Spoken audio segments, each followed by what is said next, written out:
তো আমরা আজকে লগারিদমের বেসিক পর্বের দ্বিতীয় সূত্রটা নিয়ে আলাপ করবো। দ্বিতীয় সূত্রটা কি? যেমন সূচকের সূত্রটা আমরা যদি লিখি, এখানে x to the power a by হইলো x to the power b, দুইটা জিনিস, দুইটা সূচক সংখ্যা, কারণ এটার একটা পাওয়ার ঘাত আছে, তো সূচক আছে, এটা সূচক সংখ্যা।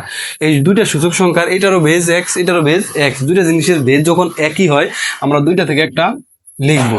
আগের পর্বে দেখেছি গুণ ছিল, এই পর্বে আছে ভাগাকারে। তো আগের পর্বে যেহেতু গুণ ছিল আমরা যোগ করছি, এখন আছে কি ভাগ, তাহলে কি করব? বিয়োগ করব। এ মাইনাস বি, অবশ্যই বিয়োগ করার ক্ষেত্রে উপরেরটা আগে হবে এটা। এখন লগারিদমের বেলা কাহিনীটা কি করতে পারে? লগারিদমের বেলা এখানে আমি পাওয়ার লিখলাম, যে বেজ লিখলাম এক্স, বেজ লিখলাম এক্স, আর এখানে দুইটা সংখ্যা লিখলাম এ বাই বি। জাস্ট লগারিদমটা কি আছে? এ ভাগ আছে বি আকারে। তাহলে ঠিক এটার সাথে এটা যেরকম একটা সম্পর্ক আছে, রিলেটেড, এটা কিভাবে লিখতে পারি আমরা? এটাকে আমরা লিখবো কি, এখান থেকে লগ এক্স লিখবো, যেহেতু এটা আছে কি আকারে? ভাগ আকারে। এই যে এইটা এ আর বি এবং কি আকার আছে? ভাগ আকারে। যদি আমরা এটাকে ভাঙি, ভাগ থাকলে বিয়োগ হবে। আগের বার যেহেতু গুণ ছিল যোগ করছি, এখন ভাগ আছে বিয়োগ হবে, পার্থক্য এটুকুই। তাহলে এটা হবে এ বিয়োগ লগ এক্স বি। তাহলে এইভাবে লেখা যায়। এটা ছিল দ্বিতীয় সূত্রটা, সূচকের সাথে সম্পর্কটা কোথায়, ঠিক আছে? এরপরে যদি আমরা আরো একটা সূত্র দেখতে চাই, কি কি দেখতে পারি? যেমন আমরা এখানে সূচকের বেলা কি করি, এক্স ওয়াই এর উপরে পাওয়ার যদি এম থাকে, এক্স ওয়াই এর উপরে পাওয়ারটা কি আছে? এম আছে। তো আমরা এটাকে এভাবে লিখতে পারি, যেমন এই এমটা দুইটার উপরেই আছে, তার মানে এক্স এর উপরে এম আছে, ওয়াই এর উপরও এম আছে। যদি সংখ্যার দিকে আমরা একটু তাকাই, এই সূত্রটাকে একটু সংখ্যা নেওয়ার চেষ্টা করি। যেমন এখানে আছে 10, 10-এর উপরে আছে 2x, আর এখানে আছে 10-এর উপরে x, 10-এর উপরে x। সেক্ষেত্রে আমরা কি করব? দুইটা 10 থেকে, এই দুইটা 10 থেকে একটা 10 লিখবো, 2x মাইনাস x, পাওয়ারগুলা কি করব? বিয়োগ করব। তাহলে কি দাঁড়ায়? 10 টু দি পাওয়ার x দাঁড়ায়, 10 টু দি পাওয়ার x দাঁড়ায়। এইটুকু ছিল। আর এটা যদি দেখি আমরা, যেমন আমাদের হাতে আছে 2x, তার উপরে পাওয়ার আছে 5, তাহলে 2-এর উপরে 5 হবে এবং x এর উপরে 5 হবে, জাস্ট এইভাবে আর কি, ঠিক আছে? তো এটাকে আমরা, এটা সূচকের বেলায় তো এটা দেখলাম। লগারিদমে এই জিনিসটা কি হয়? যেমন লগারিদম এখানে 10 নিলাম, এখানে x নিলাম, আর এখানে পাওয়ার একটা y নিলাম। যদি এরকম নেই, সেক্ষেত্রে আমরা কি লিখতে পারি? এই পাওয়ারটাকে লগারিদমের বেলায় সামনে নিয়ে আসা যায়।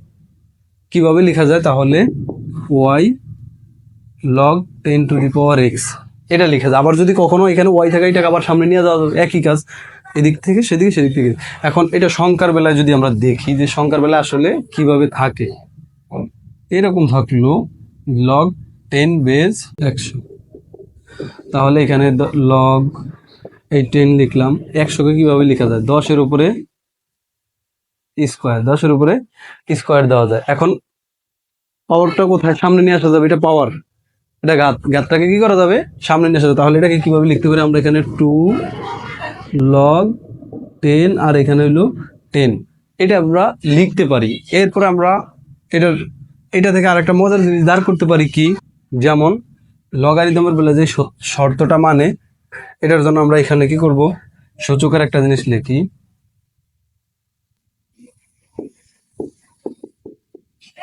সূচকের বেলা যদি কোনো সংখ্যার উপরে 0 থাকে, সূচকের বেলা যে কোনো সংখ্যা, যেমন সংখ্যাটা হোক 1000, এটার উপরে 0 আছে, তাহলে এটার মান হবে 1। এখানে x এর উপরে 0 আছে, এর মান 1। অর্থাৎ সূচক সংখ্যার বেলায় কোনো সংখ্যার উপরে যদি, যত বড় হোক ছোট হোক, কোনো সংখ্যার উপরে যদি পাওয়ার 0 থাকে, পাওয়ার নর্মালি কিন্তু 1 থাকে, যদি কোনো ক্ষেত্রে আমরা 0 দেখি, সেক্ষেত্রে এটার মান হবে 1, এটার মান কি হবে?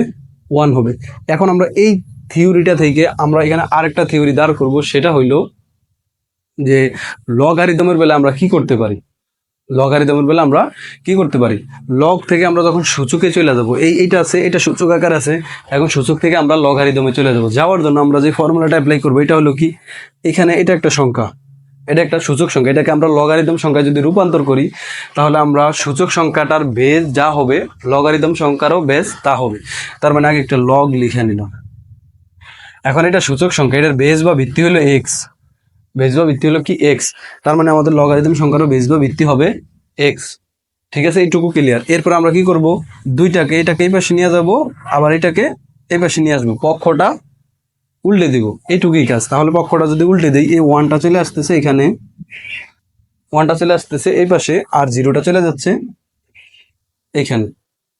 ঠিক এভাবে লিখতে হবে। তার মানে লগ 1 এক্স যে কোনো একটা সংখ্যা থাকতে পারে বেজ, লগ 1 এর মান 0, লগ 1 এর মান 0।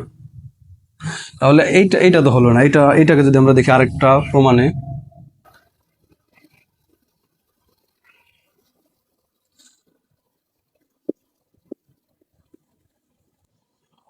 কোন সংখ্যার উপরে 1 থাকলে ওই সংখ্যাটা তো তাই থাকে, কমেও না বাড়েও না। যেমন 10 এর উপরে আছে 1, 10 এর উপরে কত আছে 1 আছে। যদি 10 এর উপরে 1 থাকে তার মানে 10 একটাই, 10 10 এর উপর পাওয়ার 1, মানে কোন সংখ্যার উপর কিন্তু পাওয়ার 1 থাকে। এইটা থেকে আমরা ঠিক এই প্রসেসে কিসে যাব, লগারিদমে যাব।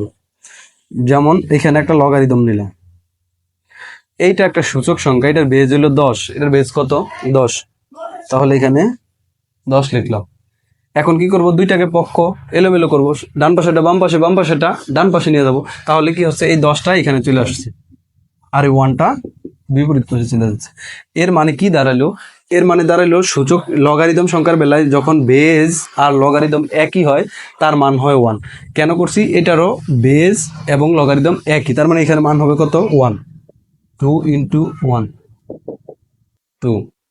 ঠিক এইভাবে আমরা সমাধান করব একটা থেকে একটাতে, একটা থেকে একটাতে। আর লগারিদমের লগ 1 এর মান সবসময় 0 হয়, লগ 1 এর মান 0। আশা করি বুঝতে পারছেন। ভিডিও ভালো লাগলে লাইক কমেন্ট দিয়ে সাথেই থাকবেন। ধন্যবাদ সবাইকে। আসসালামু আলাইকুম।